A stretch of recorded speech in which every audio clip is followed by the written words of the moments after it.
एक बार एक व्यक्ति स्वामी विवेकानंद के पास गया और बोला, विवेकानंद, मैं अक्सर लोगों को यह कहते हुए सुनता हूं कि हम जो सोचते हैं वही बन जाते हैं। इसलिए मैं आपसे जानना चाहता हूं कि हमारा जीवन हमारे विचारों से कैसे जुड़ा है और हमारे विचार हमारे जीवन को किस हद तक प्रभावित करते हैं। विवेकानंद ने कहा है कि यह सत्य है कि मनुष्य जो सोचता है वही बन जाता है। कोई भी विचार जिसे हम लंबे समय तक अपने मन में रखते हैं और उसके बारे में बार बार सोचते रहते हैं, हम वैसे ही बन जाते हैं। लोग उन्हीं के साथ अपना निर्माण करते हैं। व्यक्ति का चरित्र उसके विचारों से भी बनता है। यदि विचार अच्छे हैं तो चरित्र भी शुद्ध होगा, और यदि विचार ही प्रदूषित हैं तो चरित्र भी बुरा होगा। अगर आप ध्यान से देखेंगे तो पाएंगे कि आपके जीवन का हर पहलू आपके किसी न किसी पहलू से जुड़ा है। आप आज जो भी हैं अपने विचारों की वजह से हैं। आपके विचार अच्छे या बुरे किसी न किसी तरह से आपके जीवन को अच्छा या बुरा बना रहे हैं। हम जैसा सोचते हैं वैसा ही हमारा चरित्र बन जाता है। जिस प्रकार स्वस्थ बीज के बिना कोई वृक्ष विकसित नहीं हो सकता, उसी प्रकार अच्छे विचारों और अच्छे चरित्र के बिना कोई भी मनुष्य सफल नहीं हो सकता। और यदि उसके विचार नकारात्मक हैं तो वह अपने जीवन को गलत दिशा में मोड़ देगा। उसी प्रकार हमारे जीवन में अपने विचारों और कर्मों के माध्यम से कई बीज बोएं, और उस बीज का फल या तो हमें दुख दे सकता है या खुशी। यदि हमने सकारात्मक विचारों के बीज बोए तो हमें सफलता और खुशी मिलेगी, लेकिन यदि बोए गए बीज नकारात्मक विचारों के हैं तो सफलता और दुख साथ साथ चलेंगे। जिन लोगों को आप सफल और महान मानते हैं, वे यहां ऐसे ही नहीं पहुंच गए। उन्होंने अपने विचारों पर नियंत्रण रखकर अपना चरित्र ऐसा बनाया कि और इसी चरित्र के बल पर उन्होंने महानता की ऊंचाइयों को छुआ। तो मूल रूप से आपके अंदर जो विचार हैं, यदि आपके मन में दूसरों के प्रति क्रोध, ईर्ष्या, घृणा है तो आप बाहर भी वैसे ही होंगे। तो आपको बाहर भी वही मिलेगा। तुम्हें ऐसे लोग मिलेंगे जो तुम्हारे साथ वैसा ही करेंगे। यदि तुम्हारे पास प्रेम, शांति, करुणा है तो तुम वैसे ही बन जाओगे, और आप बाहर भी वैसा ही पाएंगे। और जो ऐसे विचार रखता है उसे सम्मान और प्यार दोनों मिलता है। वस्तुतः मनुष्य अपने जीवन का निर्माता स्वयं है। वह इसे बना या बिगाड़ सकता है। मनुष्य अपने चरित्र का निर्माण अपने कार्यों और विचारों से करता है। अपना समुदाय बनाता है, अपनी किस्मत खुद बनाता है। व्यक्ति ने कहा, लेकिन विवेकानंद, मैं अपने विचारों से खुद को कैसे सुधार सकता हूं? विवेकानंद ने कहा था कि अगर तुम खुद को सुधारना चाहते हो तो सबसे पहले अपने विचारों पर ध्यान देना शुरू करो। तुम्हें यह देखना होगा कि तुम दिन भर क्या सोच रहे हो। क्या तुम दिन भर मन में बुराई और लोगों के प्रति नफरत पाल रहे हो? आपको बस इस बात पर ध्यान देना है कि आप अच्छाई की ओर जा रहे हैं या बुराई की ओर। जब आप अच्छे से समझ जाएंगे कि आपके दिमाग में अच्छे विचार चलते हैं या बुरे, तभी आप अपने सोचने के तरीके में बड़ा सकारात्मक बदलाव कर पाएंगे। आपके अंदर कभी न खत्म होने वाला खजाना है। आप नहीं जानते कि आप क्या कर सकते हैं, आप किस तरह की अद्भुत शक्तियां प्राप्त कर सकते हैं। आपने महान योद्धाओं और महान लोगों के बारे में तो सुना ही होगा। यदि आपको उनकी शक्तियों पर विश्वास नहीं है, आपको बस यह मानना होगा कि आग के बिना धुआं नहीं होता। जरूर उनमें कुछ तो बात होगी जिसकी वजह से उनके बारे में इतना कुछ लिखा और कहा गया है। तो वे कौन लोग थे जो दुनिया में महान योद्धा और आदर्श के रूप में पूजे जाते थे? अगर हम थोड़ा और गहराई से सोचें तो ये वे लोग थे जिन्होंने अपने भीतर के अटूट खजाने को पहचाना। वे लोग अभ्यास करते रहे और सभी की भलाई करने वाले लोगों की मदद करके खुद को बेहतर बनाते रहे, और वे दुनिया में महान और अमर हो गए।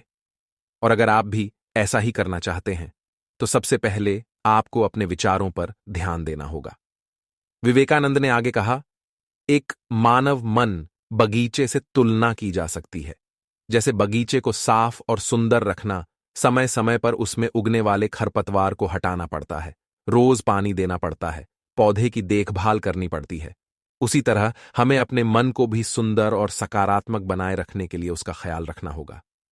इसमें से लगातार नकारात्मक विचारों को हटाकर सकारात्मक विचारों को जगह देनी होगी। इसके लिए हमें डर, चिंता, नफरत और ईर्ष्या जैसी भावनाओं से खुद को दूर रखना होगा। और इसके लिए आपको अपने अंदर चल रहे विचारों पर लगातार ध्यान देना होगा। किसी भी व्यक्ति के अंदर उठने वाले विचार और उसका चरित्र अधिकतर उसके आसपास के वातावरण और परिस्थितियों पर निर्भर करते हैं, लेकिन इसका मतलब यह नहीं है कि किसी व्यक्ति की स्थिति खराब है। अतः उसके विचार सदैव त्रुटिपूर्ण रहेंगे। वह उन पर ध्यान देकर अपने विचारों को बदल सकता है, और जैसे ही उस व्यक्ति के विचार बदल जाते हैं तो उसका चरित्र और उसके काम करने का तरीका अपने आप बदल जाता है। ये सभी चीजें धीरे धीरे सीखनी होती हैं। विचारों के काम करने के तरीके को समझना होगा। आपको सबसे पहले यह स्वीकार करना होगा कि जो काम सामने वाला कर सकता है वह आप भी कर सकते हैं। आपको बस इसका बार बार अभ्यास करने की जरूरत है। नई चीजें सीखने की जरूरत है। जैसे जैसे आपका मन बदलेगा, आपकी परिस्थितियां भी बदल जाएंगी। आप जो भी विचार बीज रूप में अपने मन में डालते जाएंगे, यह धीरे धीरे आपके चरित्र और आपके कार्यों में दिखना शुरू हो जाएगा, और एक बार वह विचार आपके अंदर जड़ें जमा लेगा तो आपको सफल होने से कोई नहीं रोक सकेगा।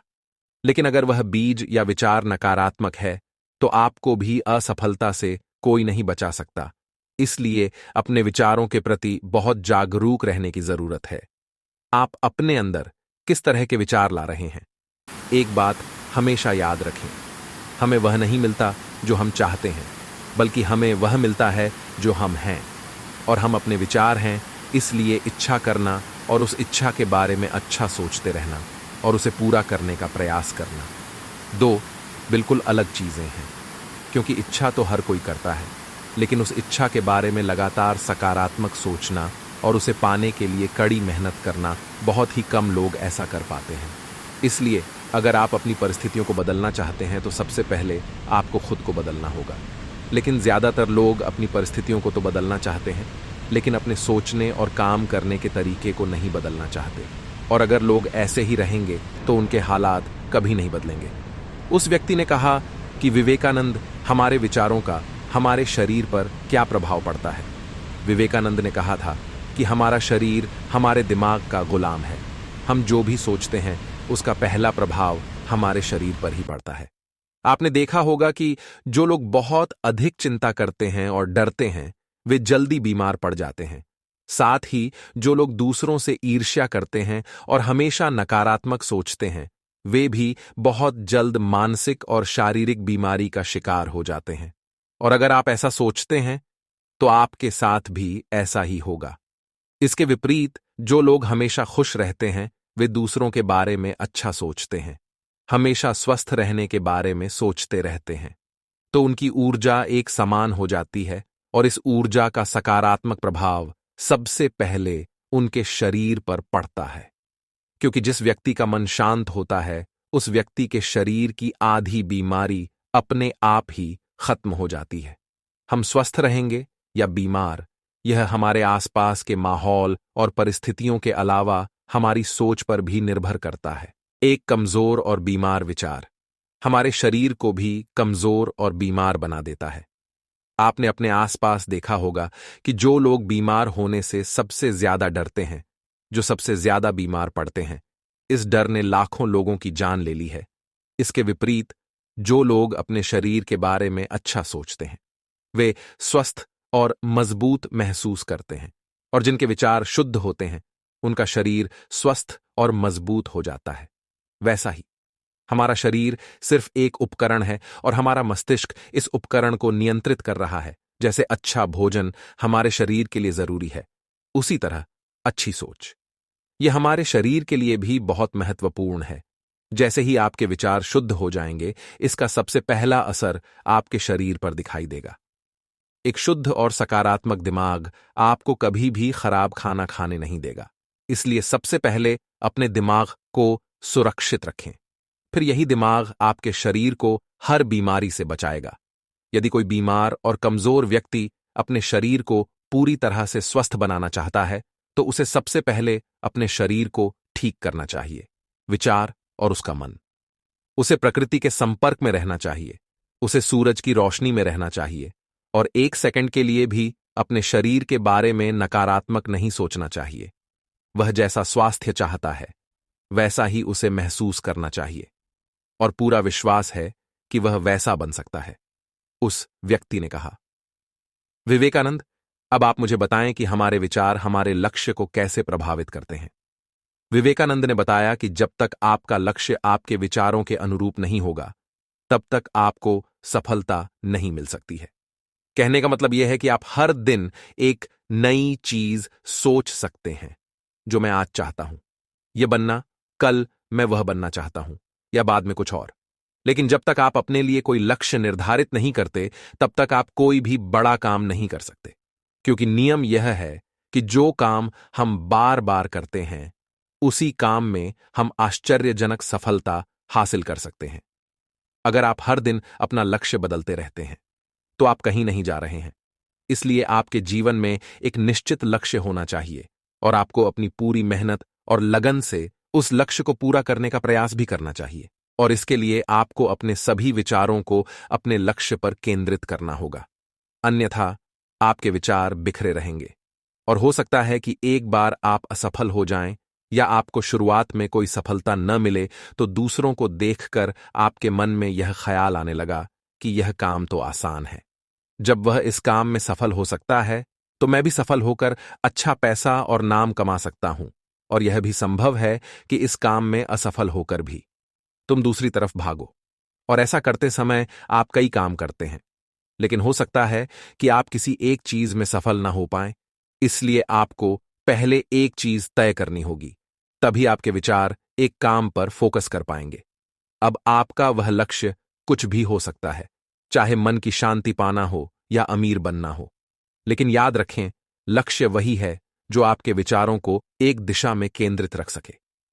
यदि आप बार बार अपने लक्ष्य हासिल करने में असफल हो रहे हैं, तो इसका मतलब यह नहीं है कि आप इसे हासिल नहीं कर सकते, बल्कि इसका मतलब है कि आपके पास अपने लक्ष्य को हासिल करने का तरीका गलत है। इसलिए आपको अपना लक्ष्य नहीं बदलना है, बल्कि अपनी सोच और अपने काम करने का तरीका बदलना है। अगर आप ऐसा करेंगे तो आप धीरे धीरे सीख जाएंगे और अपने लक्ष्य तक पहुंच जाएंगे। अपनी असफलताओं से कभी मत डरो। अगर आप कुछ बड़ा हासिल करना चाहते हैं, तो आपको अंदर से बहुत मजबूत होना होगा। क्योंकि चाहे आप कुछ भी करें, लोग अक्सर आपको अपनी बातों से कमजोर और हताश करने की कोशिश करेंगे। इसलिए अगर आप डरेंगे, तो आप अपने किसी भी लक्ष्य में सफलता हासिल नहीं कर पाएंगे। क्योंकि डर आपकी सभी आशाओं को नष्ट कर देता है और आपके सभी विचार केवल आपके डर तक ही सीमित रह जाएंगे। और डर डर कर आप अंततः खुद को शारीरिक और मानसिक रूप से बीमार बना लेते हैं। तब आपको समझ आएगा कि आपने अपने झूठे डर के एहसास में कितनी बड़ी गलती कर दी है, और फिर आपके लिए खुद को उस स्थिति से बाहर निकालना बहुत मुश्किल हो जाएगा। इसलिए सबसे पहले एक लक्ष्य बनाएं, ताकि आपके विचार उस पर केंद्रित हो सकें। उसके बाद अगर आप बार बार असफल होते हैं, तो भी घबराएं नहीं, क्योंकि यह लक्ष्य हासिल करने का ही एक हिस्सा है। और पूरा विश्वास रखें कि आप जरूर सफल होंगे और एक दिन तुम भी हो जाओगे। उस व्यक्ति ने कहा, विवेकानंद, विचारों और मन की शांति के बीच क्या संबंध है? बुद्धा ने बताया कि मन की शांति एक ऐसा खजाना है जिसे दुनिया के 1% लोग भी हासिल नहीं कर सकते, और जिसने यह खजाना हासिल कर लिया है, वह दुनिया के सबसे भाग्यशाली व्यक्ति हैं। वह भीड़ में अलग दिखता है, यह कहना उतना आसान नहीं है जितना लगता है। मन की शांति केवल लंबे समय तक आत्मनियंत्रण के माध्यम से ही प्राप्त की जा सकती है। जब कोई व्यक्ति खुद को समझता है और दुनिया प्यार और प्यार के बीच के अंतर को समझती है, उसके अंदर नफरत, डर और ईर्ष्या जैसी भावनाएं खत्म हो जाती हैं। तब एक दिन व्यक्ति को मन की सच्ची शांति मिल सकती है, और यही हर इंसान का अंतिम लक्ष्य भी है। एक शांत व्यक्ति सबसे खराब परिस्थितियों में भी खुद को नियंत्रित कर सकता है। एक शांत व्यक्ति के पास जितनी मानसिक शक्ति होती है, उतनी किसी और के पास नहीं होती। शांत व्यक्ति का अर्थ है वह व्यक्ति जिसका मन पूर्णतः शांत हो, क्योंकि जैसे ही आपका मन शांत हो जाता है, आपके सभी विचार शांत हो जाएंगे, और तब आपको महसूस होगा कि सचमुच आपका दिमाग कितना शक्तिशाली है। जैसे ही आपको मानसिक शांति मिलेगी, आप महसूस करेंगे कि आपकी मानसिक शक्ति इतनी बढ़ गई है कि आपके लिए सब कुछ आसान हो गया है। आप जहां भी हों, आपकी परिस्थितियां जो भी हों, आप खुद को स्वीकार करना शुरू कर देंगे। आप हमेशा खुश रहेंगे। और अगर आप यह मुकाम हासिल करना चाहते हैं तो इसकी शुरुआत आपको अपने विचारों से करनी होगी। अपने विचारों पर नियंत्रण, और अपने विचारों पर यह नियंत्रण आप केवल और केवल ध्यान के माध्यम से ही प्राप्त कर सकते हैं। इतना कहकर विवेकानंद चुप हो गए और ध्यान करने लगे, और वह व्यक्ति भी उनको प्रणाम करके चला गया। तो दोस्तों, उम्मीद करता हूं आपको इस कहानी से एक अच्छी सिख मिली होगी। यह कहानी आपको कैसी लगी, हमें कमेंट बॉक्स में कमेंट करके जरूर बताएं, और इस कहानी को अपने दोस्तों के साथ जरूर शेयर करें ताकि उन्हें भी इस कहानी से कुछ सीखने को मिल सके।